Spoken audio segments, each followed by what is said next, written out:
Hello नमस्कार दोस्तों, मेरा नाम अकील अंसारी है और मैं आपका स्वागत करता हूं अपने YouTube channel education room with Ansari sir में। दोस्तों, पिछली वीडियो में हमने वैदिक काल के अंतर्गत ऋण वैदिक काल के बारे में जानकारी ली। आज हम उसी क्रम में ऋण वैदिक काल के दूसरे क्रम पर उत्तर वैदिक काल के बारे में जानकारी लेंगे। उत्तर वैदिक काल दोस्तों, उत्तर वैदिक काल की जानकारी हमें यजुर्वेद, सामवेद और अथर्ववेद से मिलती है। उत्तर वैदिक काल का जो समय अंतराल था वो था 600 ईसा पूर्व से 1000 ईसा पूर्व तक।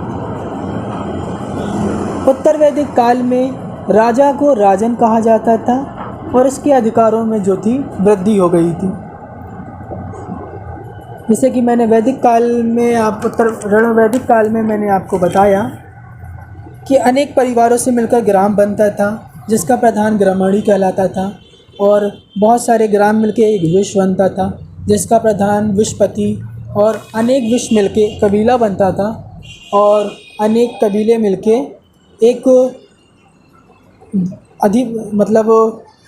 प्रधान, अनेक कबीलों का जो धनपति, अधिपति राजा कहलाता था।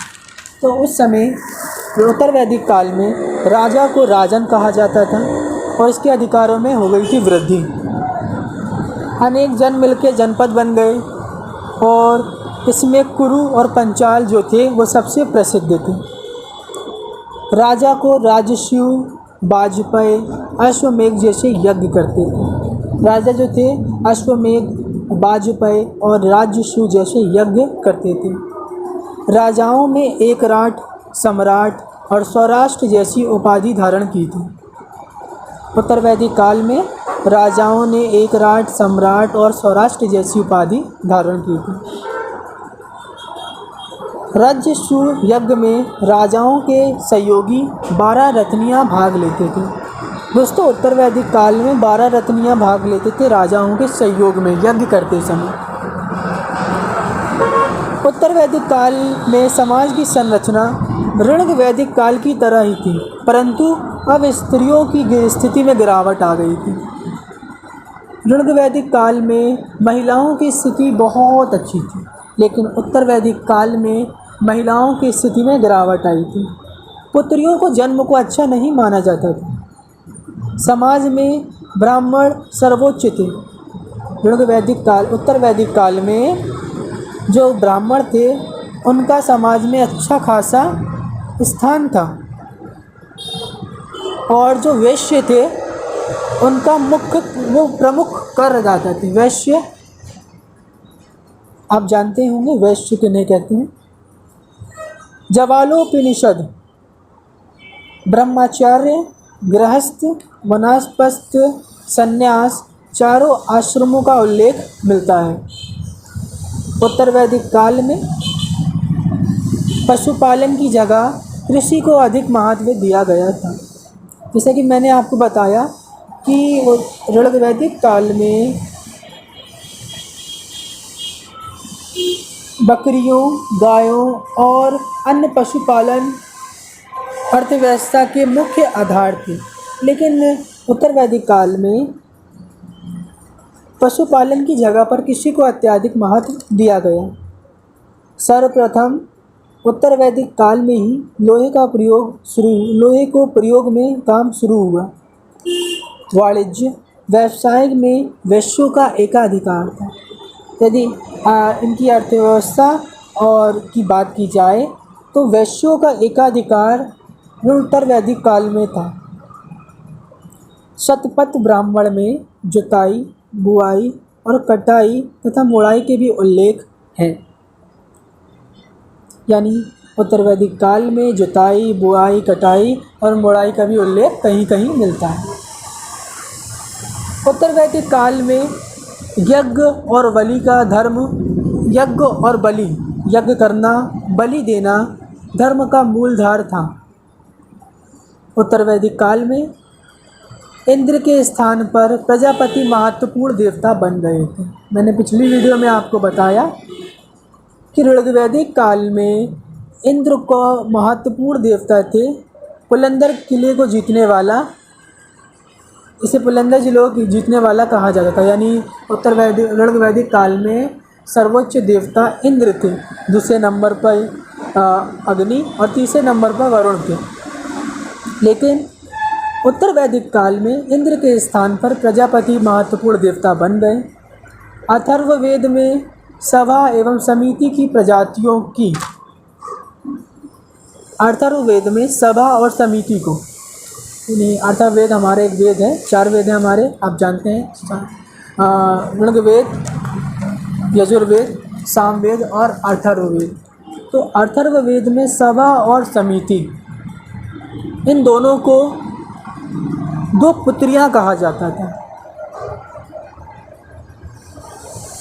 पूषण जो पहले वनस्पति और औषधियों के देवता थे, अब सूदों के देवता के रूप में प्रसिद्ध हुए। इस समय यज्ञ के पश्चात दक्षिणा में, यानी यज्ञ के बाद दक्षिणा में गाय, दासियाँ और सोना, कपड़ा और घोड़े आदि दिए जाते थे। यानी उत्तर वैदिक काल में यज्ञ के उपरांत दान के रूप में गाय, दासियाँ और सोना, कपड़ा और घोड़े आदि देने का प्रचलन था। उत्तर वैदिक काल में 5 महायज्ञ होते थे, जो था ब्रह्म यज्ञ, दूसरा देव यज्ञ, तीसरा प्रत्य यज्ञ और चौथा नृतज्ञ या मनुष्य यज्ञ और 5वां भूत यज्ञ।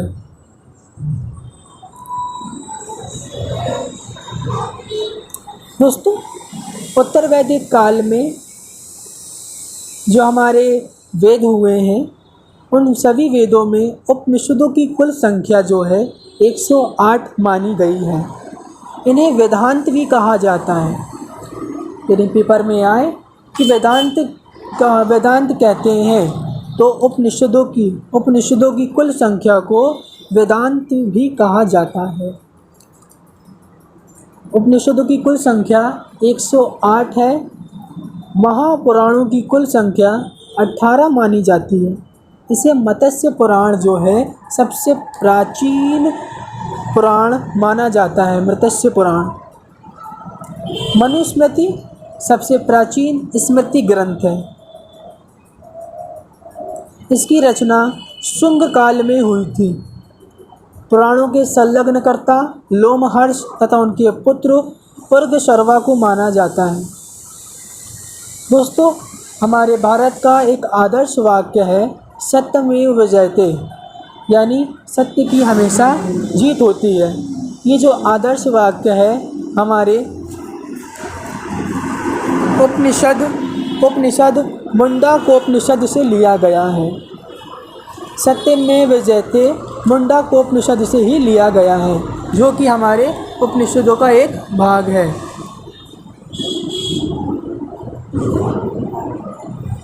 वेदांगों की संख्या 6 है। वेदांगों की संख्या 6 है, जिसमें शिक्षा, कल्प, व्याकरण, निरुक्त, छंद तथा ज्योतिष्य है। भारत में 2 महाकाव्य हैं, एक महाभारत, दूसरा रामायण, जो धर्मशास्त्र की श्रेणी के अंतर्गत आते हैं। महाभारत की रचना वेद व्यास ने की थी। महाभारत में 18 पर्वों में विभक्त है और इसमें 1 लाख श्लोक हैं। रामायण की रचना महर्षि वाल्मीकि ने की। रामायण में 7 कांडों में विभाजित है। रामायण 7 कांडों में विभाजित है। रामायण में 24,000 श्लोक होने हैं। यानी देखिए, महाभारत को जय संहिता और सत्य सहस्त्र संहिता भी कहते हैं। क्यों कहते हैं? क्योंकि इसमें 1 श्लोक है। रामायण को चतुर्विंशति सहस्रावती संहिता इसको क्यों कहा जाता है? क्योंकि इसमें 24,000 श्लोक होने के कारण इसे चतुवंशति सहस्रती संहिता कहा जाता है। रामायण को महाभारत को 1 लाख श्लोक होने के कारण इसे जय संहिता सशास्त्र संहिता कहते हैं। श्रीमद् भागवत गीता महाभारत के भीष्म पर्व का ही एक भाग है। श्रीमद् भागवत गीता महाभारत के भीष्म पर्व का ही एक भाग है। तो दोस्तों, जानकारी अच्छी है, ये पेपर के पॉइंट ऑफ व्यू से बहुत महत्वपूर्ण है। देखिए दोस्तों, और भी जानकारी परीक्षा की दृष्टि से, सामवेद के उपवेद जो हैं वो गंधर्व वेद हैं। सामवेद के प्रथम दृष्टा वेद व्यास थे। शिष्य जर्मनी को माना जाता है। सामवेद के पाठ करने वालों को उर्दग्रत कहा जाता है। सामवेद को भारतीय संगीत का मूल कहते हैं। यदि पेपर में आए कि भारतीय संगीत का मूल किसे कहते हैं तो आंसर लिखिएगा सामवेद। यजुर्वेद में 2000 मंत्र हैं और 40 मंडल हैं। यजुर्वेद में ही हाथियों को पालने का उल्लेख मिला है। इस वेद में कर्म कांडों और यज्ञों पर बल दिया गया है। यजुर्वेद में कर्म कांड प्रधान है। यजुर्वेद सर्वप्रथम इसका उल्लेख वाजपेयी और राजर्षियों ने किया था। यजुर्वेद का पाठ करने वाले को अर्धव्यू कहा जाता है। अथर्ववेद की 2 शाखा हैं, एक है शैनक और दूसरा है पिल्लाद। अथर्ववेद को ब्रह्मवेद भी कहा जाता है। अथर्ववेद में तंत्र मंत्र, जादू टोना, विज्ञान और भारतीय औषधि संबंधी जानकारी मिलती है। अथर्ववेद का पाठ करने वाले को ब्रह्म कहा जाता है। अथर्ववेद में 3 उपनिषद हैं, जिसमें मुंडक, मांडुक्य और प्रश्न है। अथर्ववेद में राजा का उल्लेख राजा परीक्षित है। अथर्ववेद में राजा परीक्षित का उल्लेख है। इन्हें मृत्यु लोक के देवता के रूप में जाना जाता है। मैंने आपको बताया कि वेदों में वेदांतों की संख्या 6 है। वेद में उपनिषदों की संख्या 108 है। वेद में अभ्यारकों की संख्या 7 है और वेदों में पुराणों की संख्या 18 मानी गई है। भारतीय दर्शन के स्रोत एवं पिता जनक उपनिषदों को कहा जाता है। यानी भारतीय दर्शनों का जो जनक, जैसा हम भारत देख रहे हैं, हम अपने भारत को जान पा रहे हैं, इसका जनक जो है उपनिषदों को ही कहा जाता है। इसे ब्रह्म विद्या भी कहते हैं। ब्रह्म विद्या भी, उपनिषदों को ब्रह्म विद्या भी कहते हैं। सत्यमेव जयते, जो हमारे भारत का आदर्श वाक्य है, वो उपनिषद मुंडकोपनिषद से लिया गया है। और मैंने आपको पहले भी बता चुका हूँ मैं आपको कि उपनिषदों की संख्या 108 है। अन्य बात की जाए, धर्मशास्त्रों स्मृतियों को कहा जाता है। सबसे प्राचीन स्मृति जो हमारी है वो मनुस्मृति है। पुराणों की संख्या 18, जो सबसे पुराना पुराण मृत्स्य पुराण है, जिसमें विष्णु का उल्लेख है। राजा के जनस्य यानी विषपति, गणपति और गोपति को कहा जाता था। प्रशासन की छोटी इकाई, वेदों में प्रशासन की छोटी इकाई जो थी परिवार व कुल्य थी। ऋण वैदिक काल में मैंने बताया कि महिलाओं की स्थिति अच्छी थी, लेकिन उत्तर वैदिक काल में महिलाओं की स्थिति में गिरावट आई। विद्या, ये आर्यों का सबसे प्राचीनतम विद्या जो थी, विद्यार्थी जो आर्यों की सबसे प्राचीनतम संस्था थी। अन्य महत्वपूर्ण बातें की बात की जाए परीक्षा की दृष्टि से, तो वैदिक काल में बलि एक प्रकार का कर था, टैक्स था। अत्रय ब्राह्मणम में पुत्री को कृपण कहा जाता था। अत्रय ब्राह्मणम में पुत्री को कृपण कहा जाता था। ऋण वैदिक काल में गायों को अघन्या कहा जाता था। और घोड़ों को अश्वमेघ कहा जाता था। एक और महत्वपूर्ण जानकारी दोस्तों परीक्षा की दृष्टि से, ऋग्वेद के पाठ करने वालों को हित, सामवेद के पाठ करने वालों को ऊर्ध्वगर्त, यजुर्वेद का पाठ करने वाले को अर्धवायु और अथर्ववेद के पाठ करने वालों को ब्रह्म कहा जाता था। दोस्तों आशा करता हूँ आपको ये जानकारी पसंद आई होगी। यदि ये जानकारी अच्छी लगी हो तो हमारे चैनल को सब्सक्राइब करें, लाइक करें और हमें आगे कैसी वीडियो बनानी चाहिए इस जो कमेंट करके मुझे बताएं। या और कोई भी डाउट हो, कुछ भी समझ में नहीं आ रहा हो या कुछ भी इस जानकारी गलत लगी हो या इसमें कुछ त्रुटि हो गई हो तो मुझे कमेंट करके ज़रूर बताएं।